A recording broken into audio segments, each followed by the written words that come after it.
welcome to another episode of the Caroline Glick Show. So a lot has happened on the Iranian front, and I'm joined this week by my friend and the friend of the Caroline Glick Show, Dr. David Wurmser in Washington, the Center for Security Policy. How are you doing, David? I'm doing good. How are you doing? I'm good. I'm glad to have you back, and for the first time with me here in JNS Studio, so we'll see how it goes. This is a work in progress. So let me just set it up a little bit about what we've seen. So over the past week, there have been a lot of developments. First of all, the UN's nuclear watchdog, so-called, the IAEA, closed two active investigations against Iranian nuclear sites that they hadn't declared that Israel had exposed as nuclear weapons development sites, and they just closed it. At the same time, we heard that the Biden administration is moving forward with trying to close a deal with Iran. They've got a hostage swap deal, or hostages for cash. They're supposed to get $10 billion in frozen funds from South Korea and from Iraq, I think. And in exchange, they're supposed to give some dual American Iranian nationals and permanent residents who are being held hostage in Iran. And at the same time, Robert Malley has met repeatedly, according to the Financial Times, with Iran's ambassador to the UN. And Brett McGurk was in Oman, where he was also pushing forward. And the deal that they want is a deal that would make Iran essentially, what do they say, a turn of the key away from a nuclear weapon, where they would stop their uranium enrichment, but they already apparently have enough enriched uranium to produce 7 bombs. And with all of this going on, 2 more developments that I just want to raise at the outset, and then we can move it on. One is that Tony Blinken, the Secretary of State, was supposed to visit Israel this week. He canceled. And also, the UAE walked away from a naval agreement, I think through CENTCOM, and then they joined a Chinese-run maritime agreement with Saudi Arabia, Iran, Bahrain, and I think Oman to police the waters around the Persian Gulf. So this is a massive change in the strategic landscape in like 5 minutes. So first of all, if you just want to give me like your quick sort of headlines about how you look at, everything that we've been seeing. Well, I think on one level, what we're seeing is the complete collapse, the catastrophic collapse of the American position in the region. And worse, the regime, the American administration is trying to codify that collapse rather than just live with it and allow some future administration, as bad as that is, would allow some future administration to correct it. They're actually trying to lock the collapse in stone now through things like this agreement with Iran that's emerging and so forth. So I can't see anything good in terms of the American position in this. There may be some good that comes out of all of this for Israel, and we can get into that, and for the UAE and so forth. But for the United States, as an American, this is an embarrassing collapse. I would also say another major, it's a moral failure. The nation that was defined around the shot heard around the world at the bridge in 1775, I think it was actually, with Paul Revere, et cetera. The beginning of the American Revolution and the shot heard around the world being the battle cry of freedom began. The voice of freedom emerged. And what we see here is the death of the voice of freedom of America, because we're not abandoning only the UAE or even our allies like Israel. We're abandoning the Iranian people. They have made it very clear where they stand on this regime in a nuclear deal, which is they see no good coming from any deal with this regime. They see no moderation capable with this regime. And they look at it as a murderous, homicidal government, not their government, a foreign, in their view, a foreign homicidal government. So any deal with them is first and foremost an abandonment of the cause of freedom.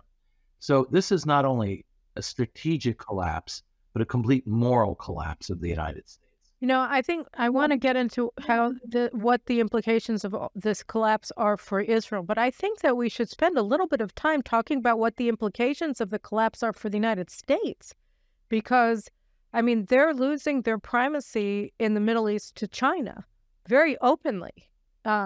Initially they thought, well, the Chinese mediated thing with a peace deal or whatever between Saudi Arabia and Iran was just to keep things cool, or the Saudis were keeping their options open, hoping that the United States would, regain its senses and mediate a peace with Israel, by giving the Saudis the security guarantees that they had requested openly, publicly, basically through intermediaries.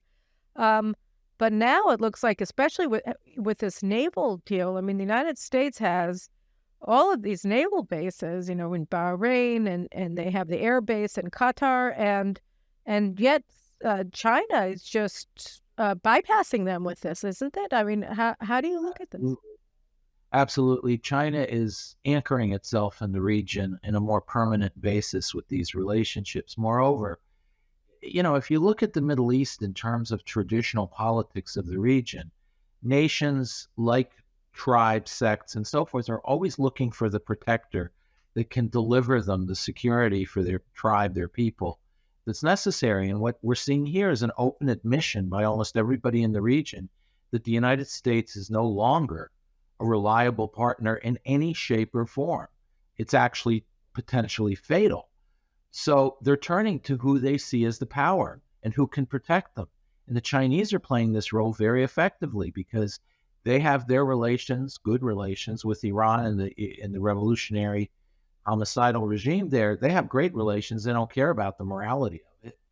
And the Saudis look at them, the UAE looks at them and says, listen, if we make peace with the Chinese, if we give the Chinese what they need, which is strategic presence, then the Chinese will see a utility in restraining Iran against them. So you see the deal out there. It's essentially China gets everything in exchange for which they deliver Iran's quiescence vis-a-vis Saudi Arabia and the UAE, at least for a short period of time. The United States is no longer relevant. This is, if we look at the 50s with Britain and the collapse of British position in the region, this is far worse. Because when Britain collapsed, it did so under the umbrella of the United States, its ally. So it was really one Western ally was replaced by another. It also took really a long period of time. This is catastrophic, immediate, and there's nobody else but China to fill the void. And eventually I would expect the Russians to be back in some shape or form. Well, the Russians are already back because they were the ones who mediated the normalization agreement between Saudi Arabia and Syria. So they're China's partner in this. But I don't think the United States is fully appreciating the consequences of this. It's not only that major traffic, international trade passes through the Middle East, through Suez, Red Sea, or oil, and so forth. Simply, there is a climate in the world that will emerge of American collapse, American retreat, and with it a perception of the decline of America, which has its own dynamic, even if it's not true underneath with America collapse. And I'm not saying it's not true. I'm just saying, independent of what's actually the reality in America, this will create a global climate of collapse, which then feeds itself, because then people run from the United States and seek cover from our enemies, which actually weakens the United States. It's a self-fulfilling, self-imposed destruction that requires its own spiraling dynamic. There was this interview, I think, with the I-24 News with Dana Stroul, who's I think she's a Pentagon official, or she at the Washington Institute and but she was talking about how there's unprecedented cooperation, collaboration between Israeli military and the U.S. military now that Israel has joined CENTCOM. And she just was gushing about how tightly aligned the two militaries are. And when you see it against the backdrop of the collapse of the United States and in the Arab world, in the Arabian Peninsula, I'm not sure how when I was watching the interview, thinking about everything that's just been over the past week happened here, I'm wondering whether this is comforting or not. I mean, how do you look at what she said? If you saw her report, what she said. Well, yeah, I think it was probably a little older, but I think that it's comforting and discomforting. The discomforting part is that despite all this tight connection, I hate to say it, a military is only an instrument. If the user of the military is AWOL, is absent or losing it, like the United States is, we can have the most powerful military in the world with the most powerful relationship with Israel in the world. And it doesn't matter if the political will in Washington isn't there to be a presence in the region. So, one, you can take comfort from the structure, but it's no real comfort if the substance isn't there. That's number one. Number two, number two is that what it tells me is the mentality of Israel. The Israelis look at this and say, well, we're okay because the United States, as long as militarily it stays engaged and supports Israel, we're good. And what I don't think the Israeli defense establishment is understanding is this tight cooperation becomes important, not because the United States can help Israel, but because Israel is the only real asset the United States has now left in the region. So the balance of the relationship has changed. It's the United States depends as much now on Israel as Israel does on the United States in the region. And politically and geostrategically, that shift has not materialized mentally, conceptually in the Israeli government or the American government. The Israeli government continues to look at, and less so this one than previous ones, but certainly it's a pervasive idea in the defense establishment in Israel that Israel depends on the United States. That is over. It's the United States which is far more dependent on Israel because America has no regional presence anymore. So it does, right? I mean, it still has CENTCOM headquarters in Bahrain and in Qatar. It still has all of these operations. And I saw, I didn't even know if it was a response or how to even look at it, but there was huge buildup report of the fact that a joint maritime force of British and U.S. ships saved, I don't know whether it was a fishing boat or some kind of a boat that was about to be taken hostage by the Iranians in the Straits of Hormuz on Sunday. And I thought, well, that's all very well and good. But I mean, the Arabs have just jumped ship and gone in with, what are you trying to get the horses back in, close the barn door after the horses have already run away? And have they run away? Will they come back? How do you look at this? The physical means of American power are still there and on the horizon and even there. But the presence mentally, conceptually of the United States is gone. The Saudis, the UAE, they don't look at the United States as an ally that will protect them anymore. It's an irrelevant at best force, if not an irritant, constantly harping on them for things. So the United States has thrown in the towel strategically 100% in trying to appease the main regional enemy of the United States, Iran. And as a result, that's why I'm saying America really isn't present. We don't play a role at all in defending Western or American interests in the region anymore, or protect our allies in the region anymore. And therefore, that's why I'm saying that we may physically be still there, but conceptually, we're gone. Because the other thing, just to follow up, last week I had David Goldman on the show and we were talking about Ukraine and the haphazard nature, at best, of U.S. strategic thinking on the war between Russia and Ukraine and what that's done to America's position in Europe and really how desperate things have become. And so he was of the mind that there are, I wouldn't say that it's as obvious as it was during the George W. Bush administration, but that there are two minds between the Pentagon and perhaps the National Security Council on the one hand and the State Department on the other. And he was talking specifically about Ukraine. But I'm wondering whether there is any revisitation of what's happening vis-a-vis Iran between the people who are on the ground from the Pentagon, from CENTCOM on the one hand and the Robert Malleys and Tony Blinkens and Brett McGurk's on the other hand. Do you think that it's possible that there's some dispute within the Biden administration about the wisdom of what they're doing?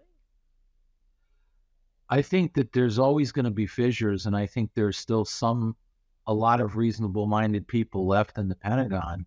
Certainly CENTCOM, its people are on the ground. I mean, again, the physical presence is there. They see, they're not dumb, and they see what's going on, and I'm sure they're as terrified as the Saudis and the Israelis and everybody else. So they're probably making their voice heard in as much as they can within the administration's decision-making structures.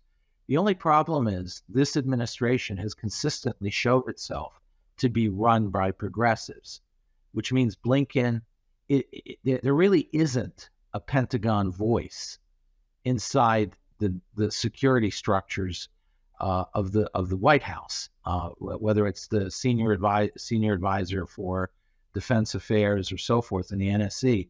There really doesn't seem to be a structure there, and we don't see Bill Burns at the CIA being a counterweight. The opposite, there's every indication he's trying to make a play eventually for either Jake Sullivan or Blinken's position. But at the end of the day, the policy is pretty monolithic in the top levels of policymakers, which is they believe there's no option against Iran. They strongly believe that Israel is a menace and that Israeli policies are deadly for them. I can't see why, but they do. And as a result, Iran is a manageable issue. You can work with the Iranians, but even more importantly, the more Iran threatens Israel, and I think this is a bit maybe extreme to say, but I think time is telling this to be the case. They actually enjoy the fact that the Israelis feel more and more insecure, because the more Israel feels insecure, the more they can take that American support hostage for all sorts of other policies. And we see it now. No legal reform, no changes to the NGO, the non-governmental organization laws, no settlements, nothing. Every single thing that the United States, the progressive camp of the United States sees vis-a-vis Israel, they see Iran as a leverage over the Israelis. So I really honestly question whether the United States really wants to stop Iran, or whether they want to use Iran's nuclear progress as leverage to keep the Israelis restrained and make them more and more dependent on the United States. When you look at things from your vantage point, which it's hard to argue with given the behavior of this administration, but from your vantage point, when you look at when you're looking at Blinken's visit that was canceled very obnoxiously and at the last moment, do you think that it was actually the Biden administration that canceled it, or do you think that Israel said, never mind, don't bother coming? I mean, because Israel's response to the IAEA's announcement that they were closing the investigation of the nuclear installations in Iran was so enraged that it made me wonder what Blinken has to look for here anyway. I mean, Netanyahu's response was enraged. Eli Cohen's response was enraged. I don't know what happened in the White House when Strategic Affairs Minister Ron Dermer and National Security Advisor Tzachi Hanegbi were there last Thursday, I think, meeting with Jake Sullivan. But given what happened with the IAEA, I can't imagine those were easy meetings either. So I'm wondering whether it wasn't just a mutually determined outcome that Israel didn't want to have anything to do with Blinken. Yeah, I think the anger at the IAEA was a proxy for anger at the United States, because they know, Israel knows, Netanyahu knows, Ron Dermer knows, that the IAEA would not have done this without the United States prodding. Frankly, and this is something that's very important to remember, the Europeans rarely do anything without American green light vis-a-vis Israel. So whenever you see the Europeans say something, it doesn't happen without some degree of American buy-in, often American prodding. So I think what you're seeing with this anger at the IAEA is really an anger at the United States, realization that the United States has abandoned Israel on this, and that it is using it as leverage against Israel. So I think at the end, what you're seeing is the collapse in Israel of the fundamental security doctrine that has governed for the last 30, 40 years, that as bad as things get, we're friends, we have the same goals in the end. America, at the end of the day, will have Israel's back. And I think the Israeli defense establishment is realizing America does not have Israel's back here. The same thing the Saudis and the UAE realized, and why they're turning to China. So when you look at that and you look at the collapse of the United States, where does this leave Israel? We saw, Netanyahu has talked about a couple of things. I think the security cabinet has met twice in the past several days, which is a lot. And, we've had some serious violence here. We had the murder of a young father in a brazen shooting attack in Samaria last week. And then on Shabbat, we had an Egyptian policeman cross into Israel and attack and murder 2 Israeli soldiers who were on the border, and also another soldier in the force that was trying to go, and take out the terrorists after he had been sighted. So that was an attack from Egypt, which is usually a quiet border, but it raised a lot of alarms about what's happening in the south. And then the head of Hamas both congratulated the Egyptian terrorist and also flew to Cairo for meetings with Sisi. So Netanyahu gave a couple of statements. One is that, obviously he didn't want to ruin relations with Sisi and Egypt right now, and so that both countries were working together to investigate what happened. But he also said that we're very concerned and we want to avert we want to prevent Israel from being massively assaulted by missiles, and we want to prevent Iran from becoming a nuclear power, and we want to prevent a multi-front war. And so, that probably means that 1 or 2 fronts are okay, but we don't want 3 or 4. And so I think that was basically what he was getting at. And I would assume that Ismail Haniyeh, I think it was the head of Hamas who went to Cairo, was there to try to reach some sort of long-term ceasefire to coerce them into not joining an Iranian-led assault on Israel through Hezbollah. That would have been my assessment. I mean, first of all, what do you think of his remarks? And then we'll go on from there. Well, I think you pretty much nailed it, from what I can tell. Israel now has to think very tactically. There's sort of a strategic and a tactical issue. The strategic issue is it's a complex thing, but Israel looks weak. It looks weak not only because of certain policies that Israel took to try to win over the United States on Iran and so forth over the last few years, but it looks weak because its main patron has now done what it did to Saudi Arabia. It's essentially signaled its abandonment of its ally. And in the region, that's usually considered a death sentence when your patron writes off its protection of you. It goes all the way back to Muhammad, when Muhammad's uncle said, listen, I can't protect you anymore. That was a death warrant, and forced Muhammad to flee Mecca to Medina. And that's how the Middle East sees this sort of thing. It's a question of protection and power and the strong horse and so forth. So what's happened here is the United States Israel looks weak because its main patron has abandoned it.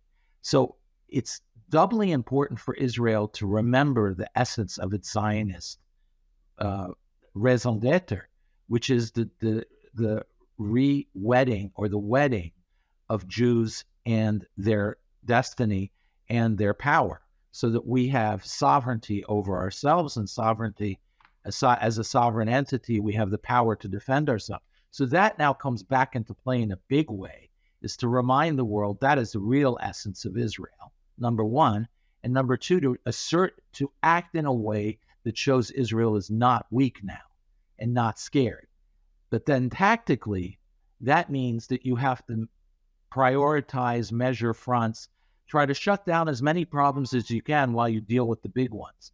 But I think this is where we really are, is that it's dawning on Israel. It's on its own. It has to have a Zionist answer, which is if something is threatening the Jewish people, you have to just act on it, whether or not the United States, Britain, or France are with you.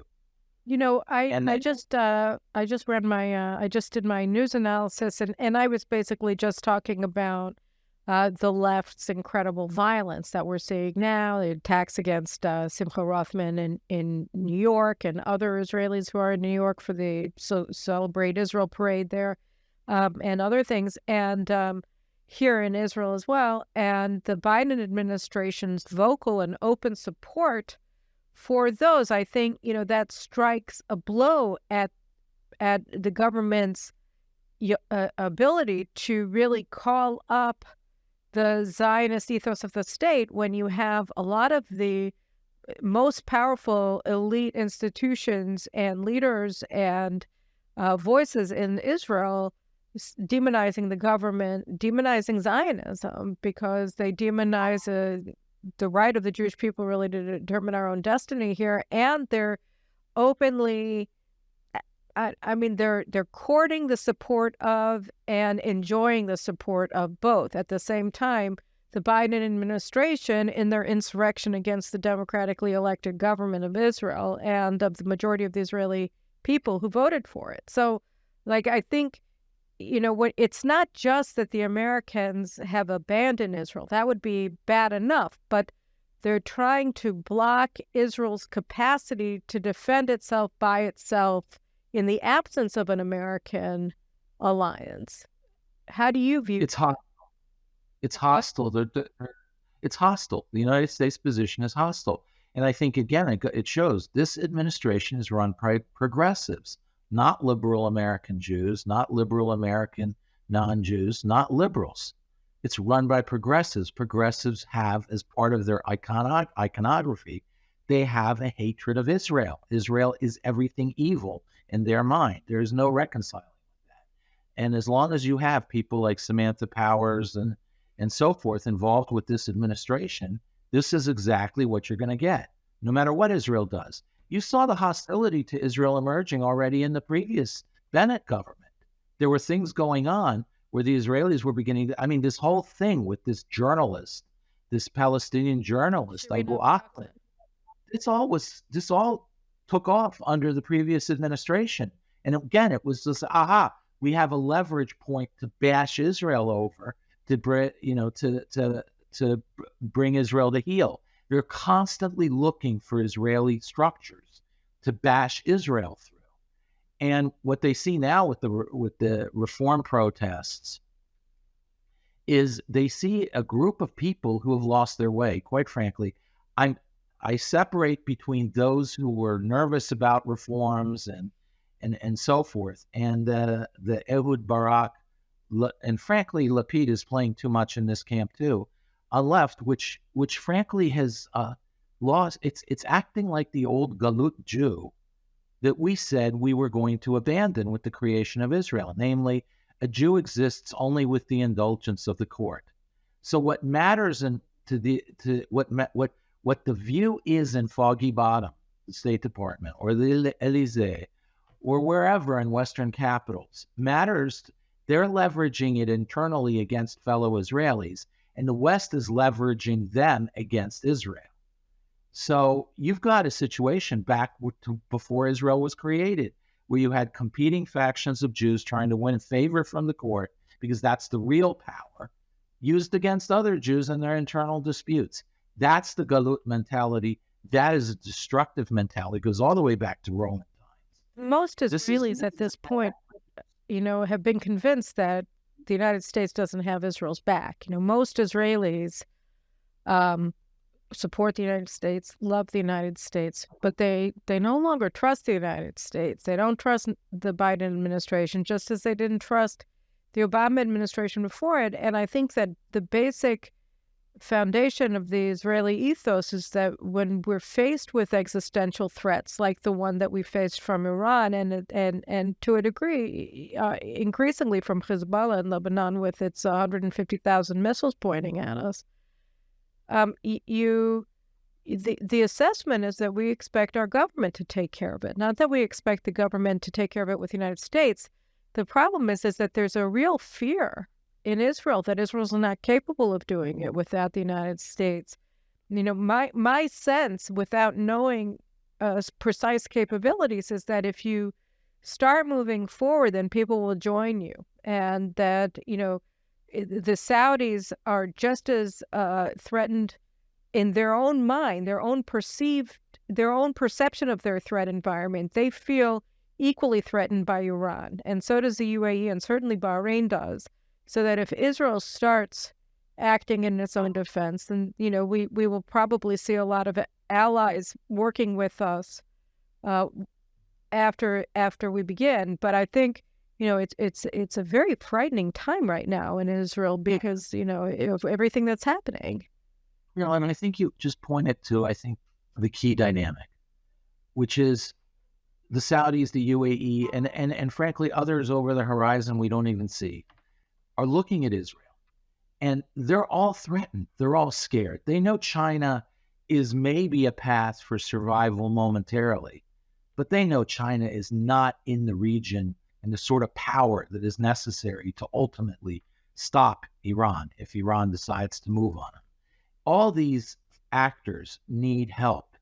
And if Israel emerges strong and independent-minded, that is what was the essence of the Abraham Accords. It was precisely when Netanyahu went to Washington in 2015 and spoke to Congress and said, I love America, basically, but guys, we're going to have to go it alone if you abandon us.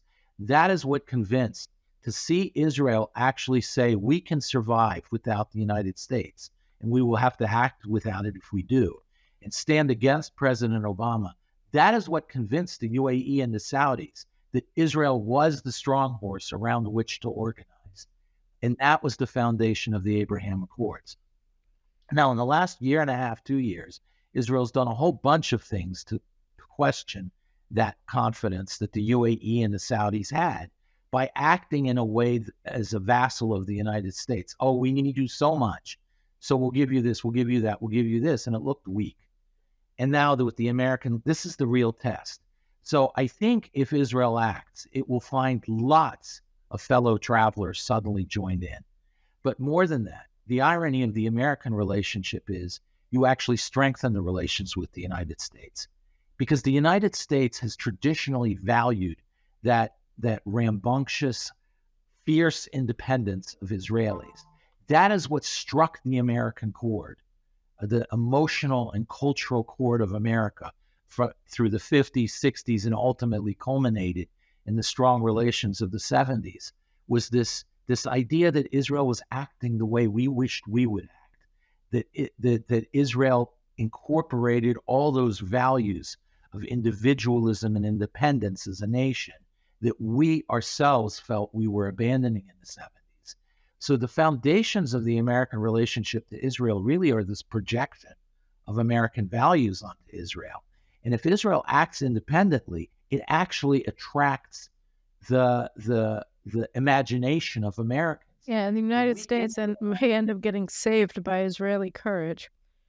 Well, not only that, but for Americans, if you tell Americans, this is so important to me, I'm willing to die on my sword for it, I'm willing to fight for it, I don't care if you join me or not, I'm going to fight for it, then Americans will say, wow, that must be really important if you're willing to do that. If the Israelis say, this is so important to us, our lives are on the line, you've got to help us here, but we're not going to act unless you give us the green light, then the American reaction is, well, then I guess it's not all that important to you. And that is how culturally this comes across in America. If Israel's willing to fight for itself, it actually brings America in to support it. Right now, America's out. So let's talk for a second about China and Israel, right? Because, China, they want stability here. They're the largest customer for oil. OPEC just raised the price of oil again. They curtailed supply, and that's raising oil prices, I would assume, globally. And but China wants stability here. They get all they get an enormous amount of energy from the Middle East.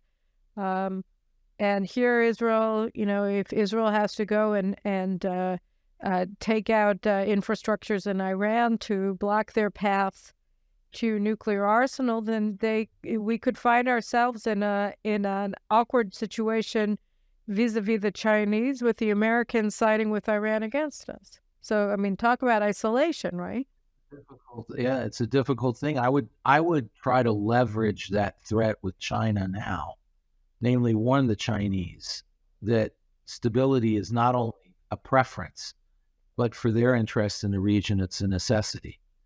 That their strategic interests in the region will be affected severely were Iran and Israel to get in a tiff, and that Iran and Israel would get in a tiff if Iran proceeds any further on the nuclear program. Yeah, but the problem is that when you look at it now, right? I mean, essentially, Iran has already become a nuclear armed state. They have sufficient quantities, according to the latest expert assessment. I don't remember whether it was Israel or the U.S. or whoever it was, that they have sufficient quantities of enriched uranium today to build 7 nuclear bombs. They have the Khorramshahr ballistic missile that they just tested. They're clearly trying to figure out a way to put a warhead onto a missile. They have that capability already now, and the deal that the United States is proposing would give them the right to retain that capability. So, I mean, Israel, it seems that they already crossed the threshold from an Israeli perspective. Or am I missing something? No, I think you're right. Essentially, what's happened here is you had various statements by U.S. defense officials and government officials, non-defense government officials, say that they won't let Iran get a nuclear device. That means that the red line now is no longer any capability to make a bomb. Everything is now sort of digested. The only thing is the screwdriver away, which is you can have 100% of the capability to make a bomb, just don't assemble it.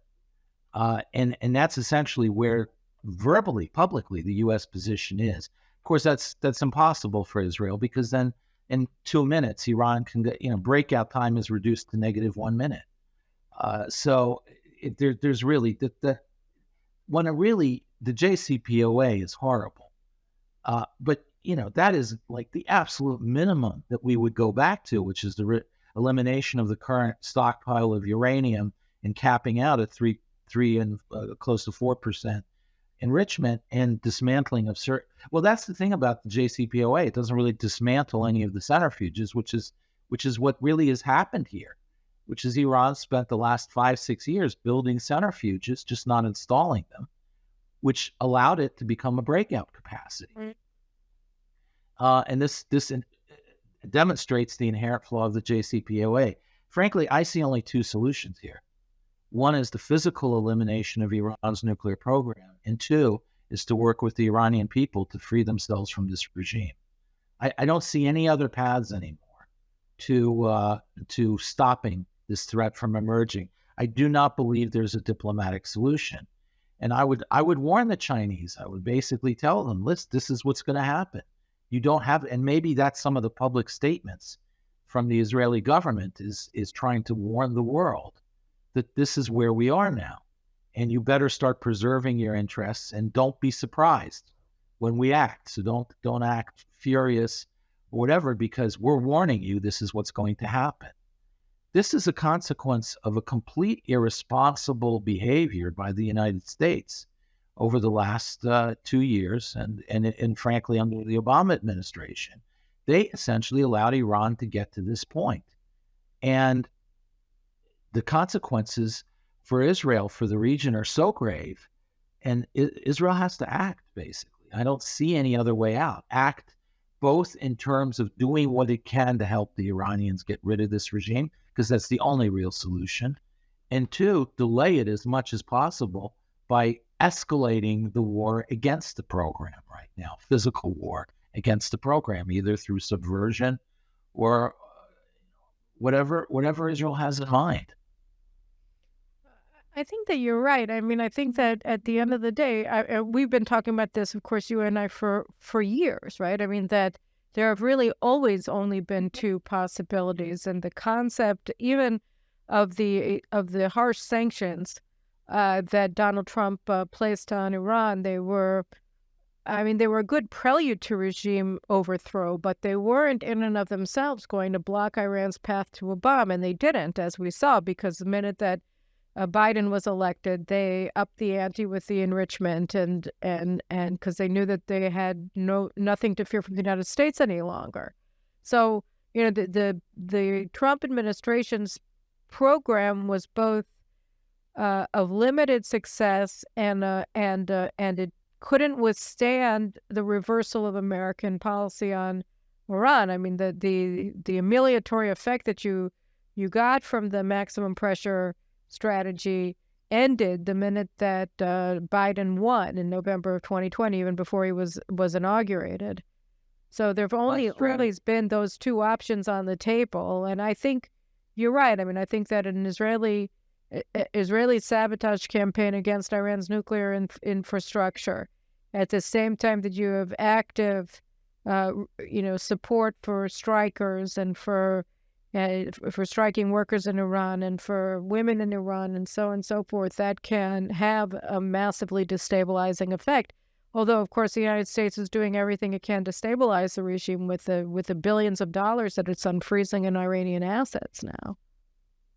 It's catastrophic for the United States on two levels. One is when Iran frees itself, and whether it does this week, next month, 10 years from now, I don't know. We don't know the timing of when the regime falls.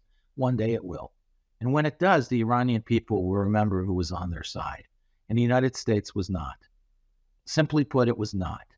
And that's sad, because Iran could be the most pro-Israeli, pro-American regime in the region, other than Israel itself, and maybe even rivaling Israel. But anyway, it would be a major strategic asset for the United States. But we're losing it because we're antagonizing the Iranian people by abandoning them to their killers.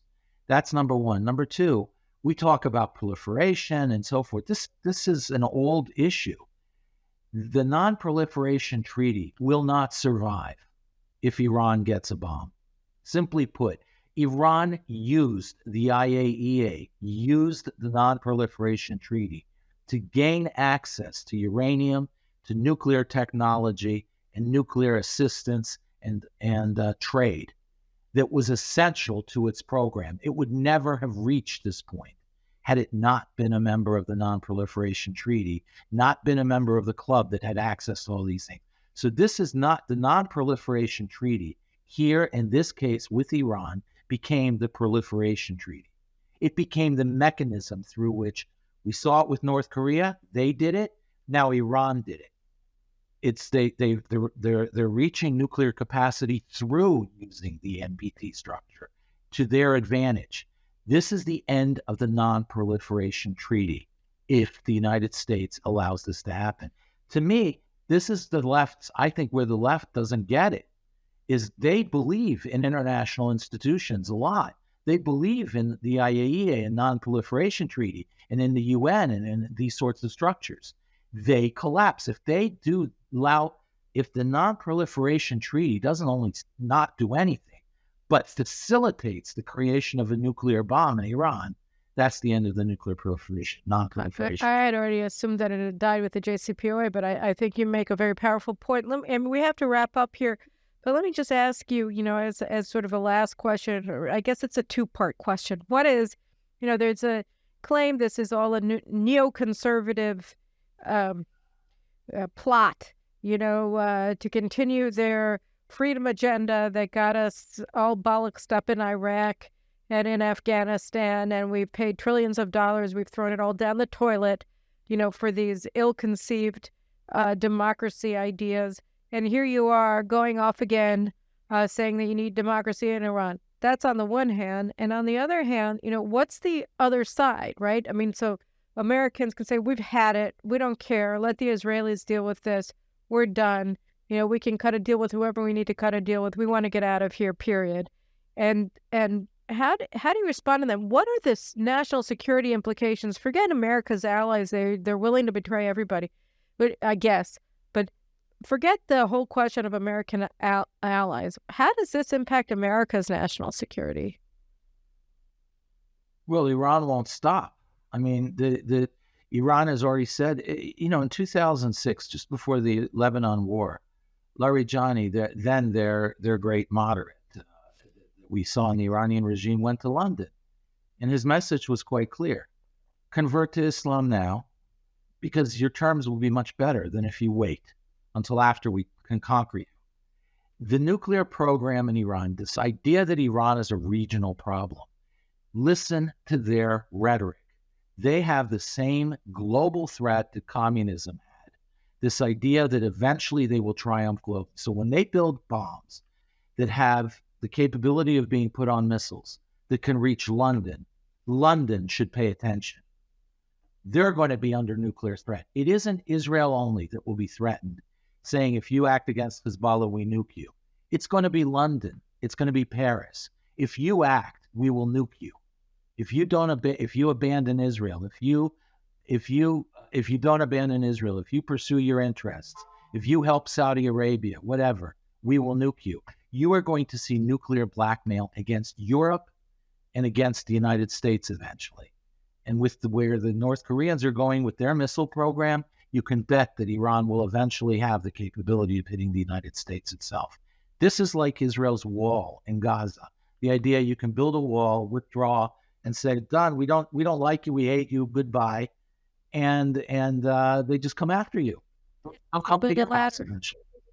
They build a ladder. Or they walk through the fence. They open up the fence and they walk through. Yeah, I agree. All right, well, listen, I think we're going to have to end on that bitter note, but I do think that, we can believe Netanyahu. I certainly believe Netanyahu. He's staked his entire career on preventing Iran from becoming a nuclear state, and I can't imagine he's going to leave office with Iran with nuclear weapons by hook or by crook. So I do have faith in that, but I think that we're looking forward towards a very difficult summer, a very hot summer.